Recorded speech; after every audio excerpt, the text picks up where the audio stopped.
But there was a moment in time where I thought about leveraging the Harvard Lightweights Instagram account into like every day, just like sliding into Taylor's DMs or whatever, tagging her on all our posts and seeing if we could get her to like come to practice and then we could meet. Welcome to The Other 3 Years, a show for anyone who has an Olympic-sized dream they want to turn into a reality. Hi, and welcome to this week's episode of The Other 3 Years podcast. This is a fun week because I'm going to record my episode with my boyfriend Ian, who I don't think I've even mentioned on the podcast. So surprise, but we've been dating for a little while. Soft launch. We've been dating for a little while, and Ian, do you want to introduce yourself? Oh, sure. Hi, I'm Ian Accomando. I'm from Boston, Massachusetts, originally from Andover, Mass. I live in Somerville. I also row, or used to row. Now I'm still rowing, sort of. I coach rowing at Harvard, and I've been doing that for 12 years. You rowed today, or you erged today? I try to erg with the team because I can't abide watching steady state on the erg, so I do it with them instead. Why can't you abide watching erging? I don't know. It's just 90 minutes of loud music and mediocre erging. But I think that the most important thing is that they are erging. So I don't want to interrupt that by like trying to coach or anything like that. I don't want to freak them out by like walking behind them. I just want them to erg. I want them to relax, forget about school, erg, get fit, have fun with the boys. It was great. Today was great. Fun. What is your go-to erging song? Well, it depends on the type of piece. I just have one playlist on my phone. I have Apple Music. I do not have Spotify. And so I have one playlist. It's called Favorites. And I've been curating it since... I'm sorry, you just said that like you were the person that first started a Favorites album. But that's like a regular thing. People do. No, I don't know. I mean, I'm just saying like people have other playlists. Whatever. Like you've got girl pop. I know that. Girly pop. I don't have that. Girly pop, right? But you have other playlists as well. And all I'm saying is I have one. I have one playlist. It's the only playlist I play. And on steady state, I have a personal rule of I don't skip any songs. Doesn't matter how much I actually don't want to listen to that song. I put it on my favorites list. I'm going to listen to it. So you don't have a favorite song to listen to while erging? It used to be Lil Jon and the East Side Boys. Oh, it's called Throw It Up. It's very expensive, but it's really great for like low rate power pieces. Like we used to do this 2x24 in high school. And I used to have an iPod Shuffle that had it had a very small memory. So I would have a even more condensed form of my favorites playlist that would fit on it. But one of the songs that was on it was Throw It Up by Lil Jon. And at rates 20, 22, 24, it's like intense, but just low and slow enough to kind of go with the rhythm of that rate. If that came on, erg piece was over. I was going to destroy everyone. Wow. I'm so happy for you. So yes, Ian and I thought that we'll chat a little bit about some winter training stuff. And I have an erg test coming up this Saturday. So maybe we'll talk a little bit about erg testing. Sounds great. Maybe we'll start with some pop culture things just to give the people what they want. Ian, what are your thoughts on, do you think that Taylor Swift and Travis Kelce are actually dating, or do you think it is a PR stunt? I've been thinking about this a lot. Yeah. I mean, obviously, I'm very happily dating you, as you know. But there was a moment in time where I thought about leveraging the Harvard Lightweights Instagram account into like every day, just like sliding into Taylor's DMs or whatever, tagging her on all our posts and seeing if we could get her to like come to practice and then we could meet. And because we're both born in 1989, that was being my opening. I'd be like, yo, what's up? Also 89er. But good for Travis. I think he's also an 89er or thereabouts. So happy for Trav. Great podcast, the Kelce brothers. I know you listen to it. I only see clips of it on Instagram. I think it's great. I don't really care if it's for real or not. I think it's a great cultural moment. If Taylor saves the NFL because its ratings are going down, but now its ratings are going up again, then that's cool. I guess I don't care. I didn't know that you had such a crush on Taylor Swift, though. That's lovely. I went to her Red tour at Gillette. Wow. It was pretty cool. Did you go to the tour this summer? Did you dress up? Eras? No, I did not. I was on my own summer tour. It was fun. So no opinion. I think if it's a sham relationship, I think that's actually kind of cool. So like either way, I think it's great. I think that it's a rom-com and that it was a sham, but then they really did fall in love. That's hilarious. I like that. That's just what I think. It's just like that movie that's blowing up on Netflix right now. It's got the guy from Top Gun Maverick, and it's got Sydney Sweeney. I haven't seen it. They like don't like each other, but they pretend to be in a relationship during this wedding weekend in like Hawaii or something, and then it turns out like they fall in love, obviously, because it's a rom-com. If your life could be any rom-com, which rom-com would you pick? I feel like my life is Notting Hill. Like you're Julia Roberts, and I'm Hugh Grant running my travel bookstore. Yeah, you're Julia Roberts. You got the big smile like Julia. I do have a big smile, but I'm not a movie star. Yeah, but you're like, I mean, relative to me, you're the star of this show. I'm just saying that's Notting Hill. Notting Hill's great. Okay, well, I have a few questions about...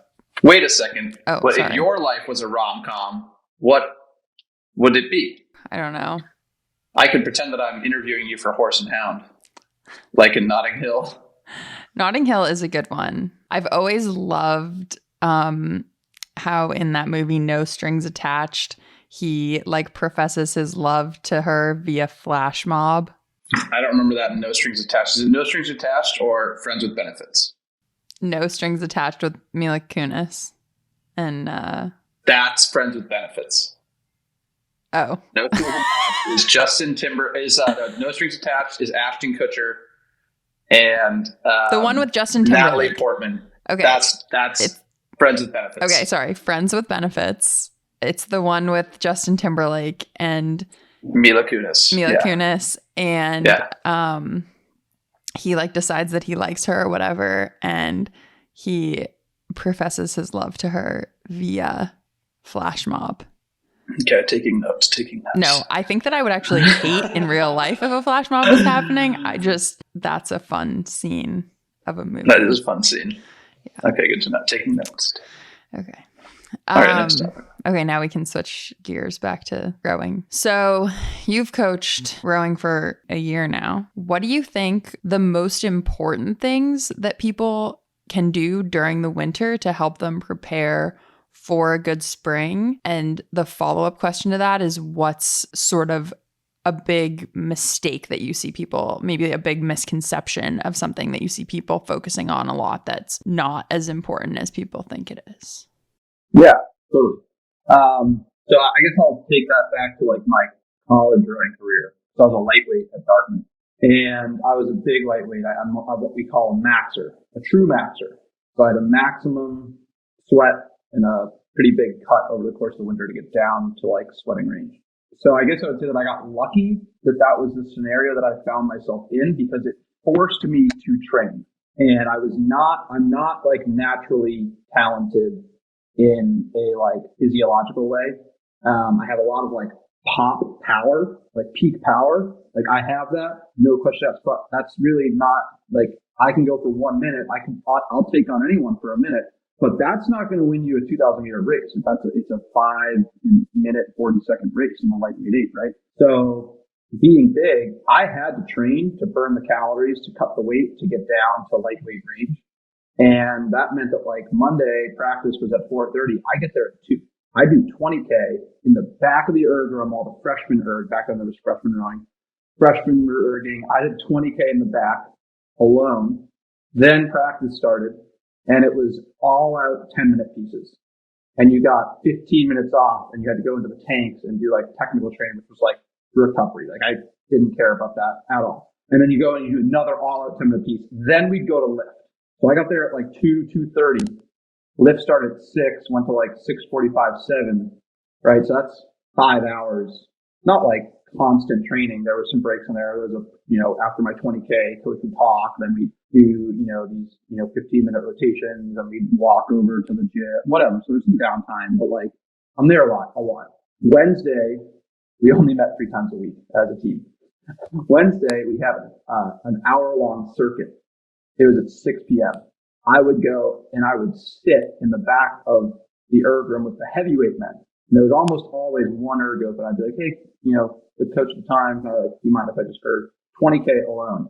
Then I'd go to circuit for an hour, which was brutal. And then Fridays, we have like 3x1500. So I'd take it easy and only get in a 10K. And then Saturdays, like when I was captain or whatever, like senior year, I made the team come down and we do fun stuff like 500s, like team relays, stuff like that, break it up, like whatever. The freshman coach actually let me like kind of run the freshmen through some fun stuff. So that was cool. That was kind of when I first got into coaching, I guess. But then like Sunday, this was like peak Bill Belichick, Tom Brady era, right? No days off. So Sundays I would break into the boathouse. I'd climb over the fence, go around, and if you pulled hard enough and like bounce the door off its own hinges, you could rip the back door of the Dartmouth boathouse open, and then you could walk in, and the custodial staff always came down at like 11 o'clock. So I had to make it look legit that I was in there. So I knew where the key to the door was, so I'd get the key and I'd unlock the front door, put the key back, and I'd email the team and be like, hey, 10:30 Sunday morning, I'm here erging if anyone wants to join. And I do 20K on the erg and 45 minutes on the bike. And then Tuesdays and Thursdays was just the assignment was 20K from coach, right? So that was just like 10 straight weeks. Dartmouth's on trimester. So it was January 3rd until spring break. That was 10 weeks of that was it. That's what I was doing. And then the spring, that just persisted. But you're asking about the winter. So like, what's the one thing you can do in the winter? The long story there is I learned after that like, you gotta do the meters because I went really fast when we did the 2K. Like I finally went really fast when I started training like that my junior year. I was an absolute idiot my freshman year. So like, it happens freshmen, get over it. Just get smarter, learn from it, get better. Sophomores, I was a little bit better sophomore year, just not like fully committed yet. And then junior year and senior year, I like figured out what worked for me. And like really the reality is now that I've been at Harvard and when I got to Harvard right after graduating, there was just like Harvard just had this stable of guys, like 12 guys deep that could do what maybe 2 guys on our team could do. And I was like, oh my God, like I can't believe we were within a second of these guys. This is ridiculous. So one big lesson there is do the meters in the winter. You don't need to do them hard. Like I would have drag 100 for the drag factor. I would be going like a lot of 2-minute splits, whatever. Like could I go 154 for 20K? Sure. I just didn't need to. Like that wasn't the point. The point was like get fit, burn the meters, whatever. A lot of people have heard about like heart rate zones or training zones, whatever. Like now they call it UT2 in England or whatever, in zone 2.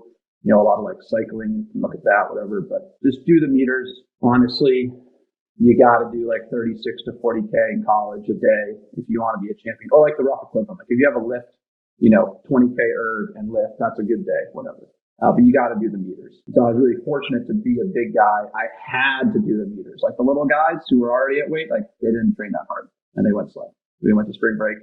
They got mashed during the seat racing. And then the one thing I think that's overvalued in the winter is like technical coaching. We just had 12 weeks of fall, at least at Harvard and Dartmouth. Like we will have already had our training trip. Like Dartmouth, we would go in December. I think they still go in December. Harvard, we go in January. Dartmouth and Harvard both go in March, and you're rowing on the water. So like the erg, like if it's at all close enough, just let the kids erg. Don't coach them. Like if it's egregious, like they break their arms entirely before they push, right? Fine, coach them up. But if it's in the ballpark, just let it go. They don't want to listen to you. They're already they're erging, coaches. They're erging. That's a miracle. Just let them erg. That's it. I know we're going to have to agree to disagree about doing tech on the erg, but that's okay. I forgive you. Okay. I haven't coached a college team, so I feel like it's a little different. Yeah.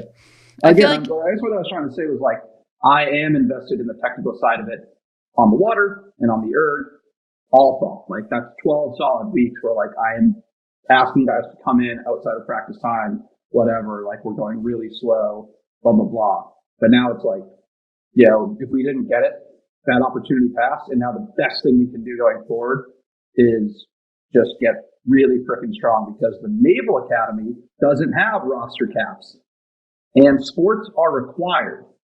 And in fact, it is better to be on a sports team at the Naval Academy than not be on a sports team because you get out of formation and stuff like that. You get off campus in the fall if you're fast enough, and you definitely get off campus in the spring if you happen to be in the 5th, 8th gets off campus, right? So like they've got 7/8 of guys who are already the kind of guys who sign up to go to the Naval Academy, and they're just in the meat grinder, right? They're just churning these kids through. So by the time it comes to the spring season, like their 3B has like 10 seconds per man on 2K against us. So like we're not going to skill and drill our way into that race at the 3B level, right? Like we need to smash and bash our way into that race. I do feel like it's a little different in high school, though. Like, I think that if they're just taking horrible strokes, it's like, what's the point? Yeah.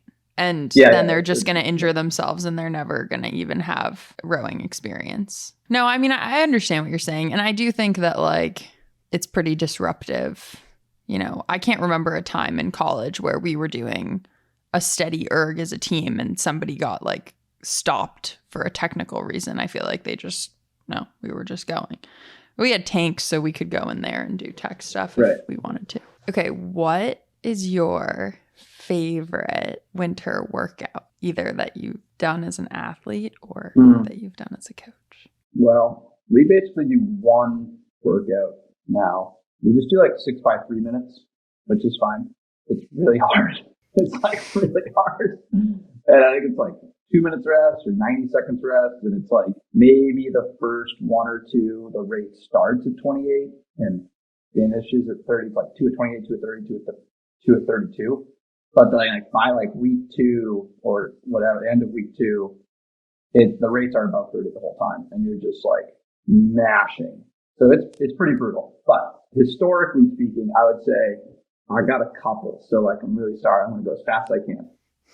2 by 24 minutes with 3 minutes rest. So in high school, we only had the ergs for an hour.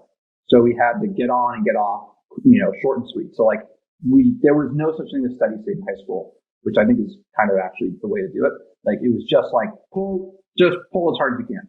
And we never took the rates that high. Like, we were erging for like 10 weeks in high school. So whatever, the rates stayed pretty low for a long time. But 2 by 24 it's like 3 minutes at 20, 2 minutes at 22, 1 minute at 24, drop it back down, 3 minutes at 20, 2 minutes at 22, 1 minute at 24, drop it back down, repeat. Little break, do the same thing again. And I remember like one guy turned to me my junior year and I was like, I didn't like ask his opinion. He just kind of gave it because he's that kind of guy. He's kind of like macho guy. And he was like, yeah, man, when your legs are out of juice, that's when you use the arms. And I was like, I don't know, man. I just use my legs and swing. But cool. He didn't make the top 16, but that's okay. He's a nice guy. But that workout is just like, it's such a meat grinder and it ebbs and flows and you get a second wind, like, I don't know, 12 minutes to go, the second piece. Like the second piece starts and the 3 minutes of rest might as well not have happened. You're gassed, right? Because you're supposed to go maximum repeatable effort, right? And we didn't have a heavy erg regimen as freshmen or sophomores. We only rode in the spring. There was no fall. There was no winter. My first 2 years, right? So like in the self-selected group that was doing erg winter. So my junior year was the first time I'd done like a heavy erg winter. And I'm going up against these like monster dudes who've been in varsity for like 3 years. And I'm like trying to scrape my way in. And I remember the first week, like some guy just quits and he was a front row guy. And they were like, Accomando, front row. And I was like, oh no. I was sitting next to like the captain and the PG, the postgraduate, but like 5th year senior who'd gotten pulled in to like be in the varsity that year. And I'm in the middle of these two monsters. I'm just like, here we go. And yeah, so 2 by 24, that was like the bread and butter of high school winter training. And I'll never forget it. I made my freshman do it a couple years at Harvard. It's a bloodbath. It's great.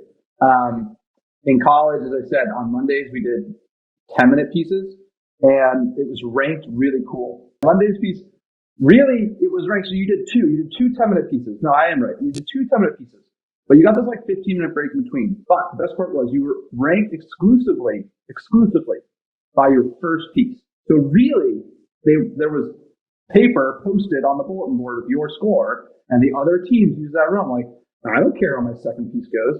I am burning the Saudi oil, I'm burning West Texas oil, I'm burning Venezuela, I'm burning the strategic oil reserves, I'm burning it all, baby, on that first 10-minute piece and trying to get as high a ranking as I can. And so I love that. That was everyone's done it in rowing. 4, 3, 2, 1, 22, 24, 26, 28. We just did it on sliders and the floor was uneven. So sometimes you get unlucky and you just be bashing back and forth. Very memorable. But anyway, I'll tell you this is the last one. I'm sorry. Top three. Absolute favorite erg workout of all time. 2-man 10K. And it's a relay race and you have to transition every 500 meters. And you're allowed to like crank the handle during the transition. And yeah, you just absolutely are just smashing yourself. I was going to ask you what your favorite thing about coaching is. So in college, my college coach was this big guy, Dan Ruffini. If you've seen Lord of the Rings, he like kind of reminds me of Treebeard. And he also just kind of sounds like a baritone Kermit the Frog. And, he would get really animated. He was really a technical guru and he would get really animated sometimes. And if you were like working at a change, making a change, and you finally got it, he'd be like, yeah. And he'd hit you with a triple yeah. So I call that the triple yeah. Yeah. And so now, I don't know why. I just also throw out the triple yeah if kids are like making a change. And if I hit them with a triple yeah, like there's sometimes I'll be intentionally being funny and they'll laugh and that's one thing. But sometimes like I'm obviously very seriously coaching and I'm like, no, that's wrong. Yes, good. Keep doing that. Yeah. And if I hit them with the yeah, like the big smile will be on their face and they'll be like, I did it. And that's like the best moment. Oh, that was nice. Yeah, it can be nice. Do you have any questions for me? What do you miss the most about coaching? Because you used to be a high school coach. I miss just getting to hang out with the kids. I feel like it was crazy. I started coaching at Saratoga, like the 8th grade girls into the 9th grade girls into the varsity. So I coached these classes for their whole experience, basically, probably like 5 or 6 classes of, kids that were just coming through. And most of the kids in Saratoga row fall, winter, spring, summer. So I spent so much time with them. You get to know them like so well and you get to watch them grow up. Sort of. Yeah. I mean, obviously they continue growing when they get to college, but But I feel like you told me that sometimes like they're calling you from college. The process doesn't stop. Yeah. The process doesn't stop and you get to talk to them still. And, I get to roast them on Instagram when they go to college and they're wearing crop tops and I'm like, put some clothes on. I'm like, or I need to stop following you. But no, I mean, I think that the really cool thing, obviously we've had some kids that performed super, super well and, are now either graduated from or still rowing at some top programs, which is really incredible and super awesome. But also we just had kids that like high school rowing was all they were ever going to do. I don't know, and you get to go to their other things they're interested in and cheer them on, doing other things or hearing what they're going to talk about. It's just like watching them grow up sort of was cool and playing a part in that. And to me, like having that much influence on a person at such an influential time in their lives, I took it really seriously. And totally. I was like, you're all going to be better people after this. And of course, I want you to win races. I want you to go faster on your 2K. I want you to do everything you want to do, but like we're going to empower each other. And I want to be a strong female influence in your lives, whether that's coaching boys or girls. Like, I feel like I've had a lot of coaches, not a lot, but I've had some coaches that really sort of coached from a place of like power and did a lot of yelling, which I'm not knocking at all. I think that can be very powerful, but that wasn't really my style. Like, don't get me wrong, I did yell at them sometimes when they really frustrated me, but I think there were many times. Not all the time, right? It was in your back pocket. Yeah, but there were many times where I'd be like, hey, you're out here with your best friends, getting to exercise, you're outside, like this is amazing. And I just want you to relish this moment. Like, you don't have to be at home doing homework. You don't have to be at school. You don't have to be stressed about HOCO or whatever the heck. And I think just empowering them to do what they were doing out of fun and happiness and that kind of thing was like, I don't know. I miss that. Totally. But yeah, no, 100%. I don't miss all the girl drama. I mean, there's I boys. wouldn't know anything about that. Boys have drama too, but oh my goodness, there was girl drama. Yeah, on the topic of strong female role models for youth, especially boys, my first ever coach was a woman, Miss Divine. So if you're out there, Miss Divine, thanks so much. And she had the fifth boat, and we were mostly novices. I think maybe one guy had rowed the year before, he was a sophomore.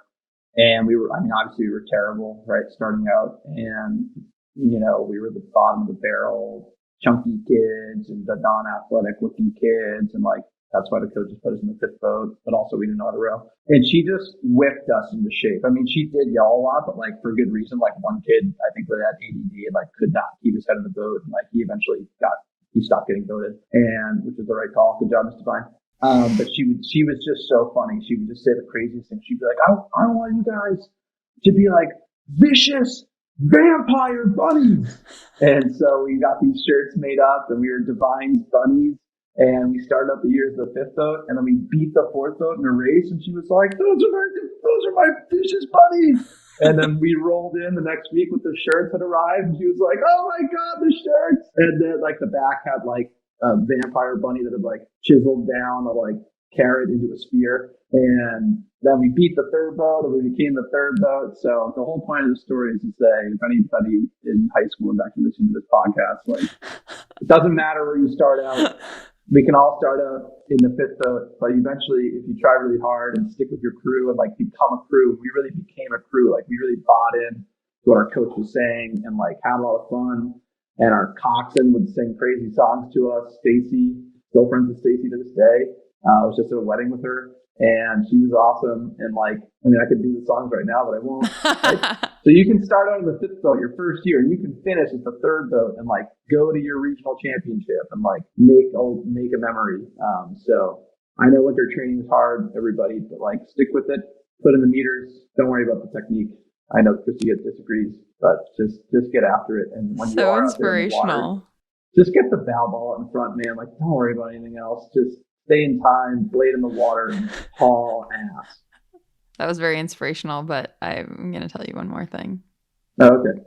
Because when I coached the 8th grade boys one year, I made that, maybe I already told you this, but I made them all come up to me at the end of practice every day and look me in the eye and shake my hand before they left. Savage. It was a bit intimidated. It was amazing. And if they didn't look me in the eye or it was limp fish, we did it until, but I feel it was great. That matters. Yeah. Yeah. I'm sure they crushed that year. Oh, they were little rock stars. They were so great. They're seniors mindset. now. I'm pretty sure that class Wild. is seniors. I was going to say, what's your favorite thing about dating me? For the people. Favorite thing about dating you? You're very fun. You're very adventurous. We always have a great time wherever we go, whatever we do. Sometimes it's just sitting on the couch watching TV. Sometimes that's going out to dinner. Sometimes that's going for a hike. Oh, everybody. Kristi just got back from Colorado Springs, which has this famous incline called the Manitou Incline, which is 2,638 steps up a hill. Basically, there's just steps built into this hill, and you just go up the whole time. And the middle section is very steep, and it was a little slippery, but fortunately I brought my micro spikes, and I brought some for Kristi too. I think that I'm in decent shape, but I realize that I'm in terrible shape, but also Kristi's already an Olympian and striving to be an Olympian again. You don't realize how good of shape people are in until they are on a phone call ahead of you on the incline, dropping you. So even that was pretty funny. I had to laugh at myself, and that was a very humbling moment, but it was fun. And so, yeah, the best part about dating you is that, I don't know, you're so much fun. You make my life more fun. You make my life more fun too. Hooray. What's the best part about dating me? If you ask me a question, I'm going to ask it right back. That's the pattern. What the heck? I don't know. There's so many good parts. I like that you understand so much, and I don't feel like you're judging me, but you also tell me your opinion about things and don't just agree with me all the time. And I like that you're always in a good mood. and how even when you're not in a good mood, you're still very animated because of your child acting classes. Yes, thank you. Well, thanks for having me on. That was fun. Thank you. Thanks for coming Absolutely. on.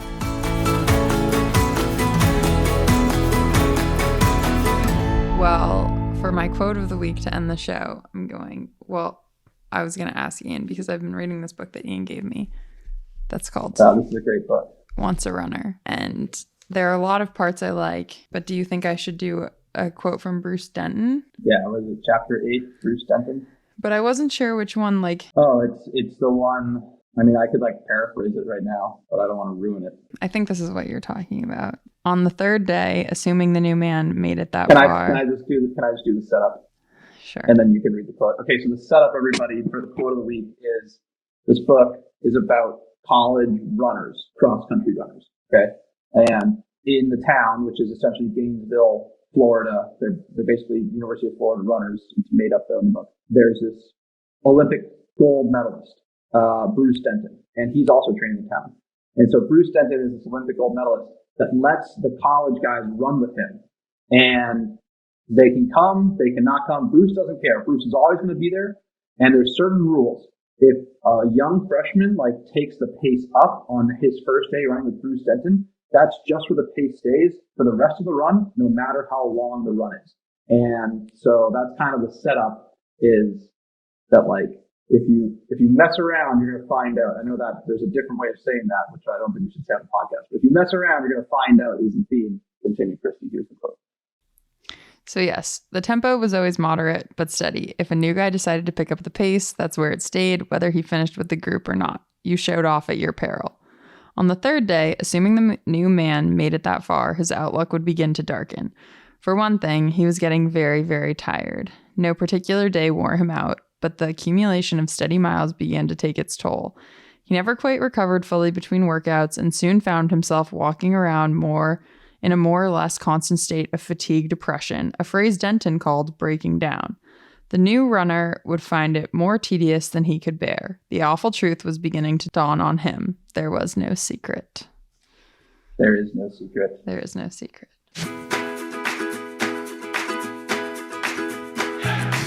I'd love to hear from you, so send us a topic suggestion, or if you'd like to submit a question for our Ask Kristi Anything segment, head to our website, theother3years.com.